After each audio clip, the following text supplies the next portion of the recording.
அனைவருக்கும் வணக்கம். உங்களுக்கான இன்றைய யுனிவர்சல் மெசேஜ். தேங்க்ஸ் ஃபார் வாட்சிங். Please subscribe. Hi, hello, welcome. எல்லாரும் எப்படி இருக்கீங்க? எல்லாரும் ரொம்ப ரொம்ப நல்லா இருப்பீங்கன்னு நான் முழுசாக நம்புகிறேங்க. நானும் ரொம்ப நல்லா இருக்கேன். இன்றைக்கி உங்களுக்கான universal message, Guardian angel message என்ன வந்திருக்குன்னு பார்க்கலாங்க.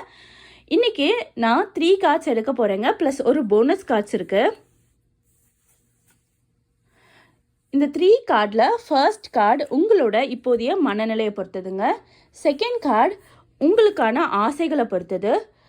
தேர்ட் கார்டு நீங்கள் உங்களோட செய்ய வேண்டிய முயற்சியையும் அதற்கான இறுதி முடிவையும் பொறுத்ததுங்க. ஒரு போனஸ் கார்டு இருக்குது. இந்த போனஸ் கார்டு வந்து யூனிவர்சல் உங்களுக்கு சொல்ல போகிற ஸ்பெஷல் மெசேஜை பற்றி இருக்க போதுங்க. ஃபர்ஸ்ட் என்ன கார்டு வந்திருக்குன்னு பார்க்கலாம். ஃபர்ஸ்ட் உங்களுக்கு வந்திருக்க கார்டு இன்ட்யூஷன், இல்யூஷன் அண்ட் ரெவல்யூஷனுங்க. இப்போதைய உங்கள் மனநிலை, உங்கள் மனசுக்குள்ளே ஏதோ ஒரு இன்ட்யூஷன் சொல்லிகிட்டே இருக்குது. அதை செய்யலாமா வேணாமான்ற குழப்பத்திலே இருக்கீங்க.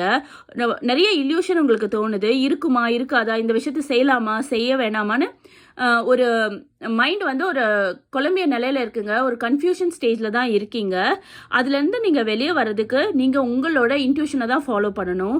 உங்களுக்கு உங்கள் மனசு அமைதியாக இருக்க நேரம், நீங்கள் சைலண்ட்டாக உட்காந்துருக்க நேரத்தில் உங்களுக்கு மனசுக்குள்ளே இருக்க குழப்பத்துக்கான ஒரு விடை உங்களுக்கு கண்டிப்பாக இன்ட்யூஷனாக தோணுங்க.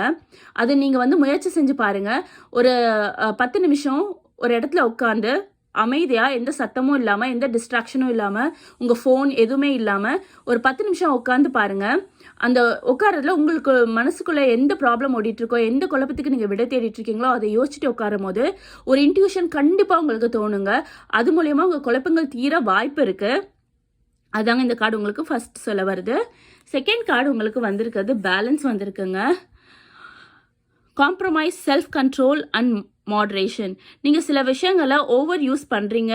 நிறைய விஷயத்தில் ஓவர் யூஸ் பண்ணிட்டுருக்கீங்க. அது வந்து உங்களோட ஓவர் திங்கிங்காக கூட இருக்கலாம். ஒரு விஷயத்தை வந்து சின்ன விஷயமாக தான் இருக்கும். அதை நீங்கள் வந்து ஓவர் திங்க் பண்ணி அது மேலே பெருசாக்கி அது மேலேயும் நீங்கள் கன்ஃபியூஷன் ஆகிட்டுருக்கீங்க.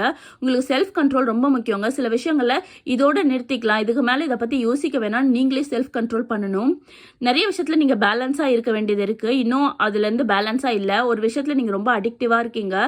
அதனால நீங்கள் உங்களுக்குள்ள ஒரு செல்ஃப் கண்ட்ரோலை கொண்டு வாங்க. எல்லா விஷயத்தையும் பேலன்ஸாக இருக்க பாருங்கள். அது எந்தையுமே வந்து மாட்ரேட்டாக யூஸ் பண்ணுங்கள். ஒரு விஷயத்தை நீங்கள் ரொம்ப அதிகமாக யூஸ் பண்ணிட்டு இருந்தீங்கன்னா அது உங்களுக்கு சீக்கிரமாக போர் அடிச்சு போயிடும். ஒரு அளவுக்கு மாட்ரேஷனாக யூஸ் பண்ணுங்கள். அது நீங்கள் லைஃப் லாங்காக கொஞ்சம் கொஞ்சமாக யூஸ் பண்ணும்போது அந்த விஷயம் உங்களுக்கு ரொம்ப பிடிச்சி போயிடும். அது எதுவாக இருந்தாலும் சரி. இப்போ நான் சொல்கிற இந்த விஷயத்தை சொல்லிட்டு இருக்கும்போது உங்கள் மனசில் நீங்கள் எந்த விஷயத்தில் அடிக்டிவாக இருக்கீங்கன்னு உங்களுக்கு தோணுச்சுன்னா அந்த விஷயமாவே வச்சுக்கோங்க. மாட்ரேட்டாக யூஸ் பண்ணுங்கள். கண்டிப்பாக அது உங்களுக்கு பெஸ்ட் ரிசல்ட்டை தரும். தேர்ட் கார்டு உங்களுக்கு வந்திருக்கிறது மிஸ்டேக்ஸ், மெலோ ட்ராமா அண்ட் ரீஅசஸ்மெண்ட். நீங்கள் வந்து முன்னாடி ஏதாவது மிஸ்டேக் செஞ்சுருப்பீங்க. அதை இப்போ யோசித்து ரொம்ப கில்ட்டாக ஃபீல் பண்ணுற சுச்சுவேஷன் வந்திருக்கலாம். ஸோ உங்களுக்குள்ளே நிறைய மெலோ ட்ராமா நடக்கும். அதாவது இந்த விஷயத்தை நம்ம செஞ்சுருக்க வேணாம், இது ரொம்ப சின்ன விஷயம், இதை நம்ம பெருசாக்கிட்டோம் அப்படின்னு உங்களுக்குள்ளே நிறைய விஷயங்கள் தோணலாம். இல்லை நீங்கள் செஞ்ச ஒரு விஷயமா கூட இருக்கலாம். அது அந்த விஷயத்த விட்டுருங்க. நீங்கள் அதை ரீஅசஸ்மெண்ட் பண்ணுங்கள். அதாவது நீங்கள் செஞ்சு முடிச்சிட்டீங்க, முடிஞ்சு போச்சு. இனிமேல் அந்த சுச்சுவேஷனில் போய் அந்த டேட்டில் அந்த டைமில் போய் அதை நீங்கள் மாற்றவே முடியாது.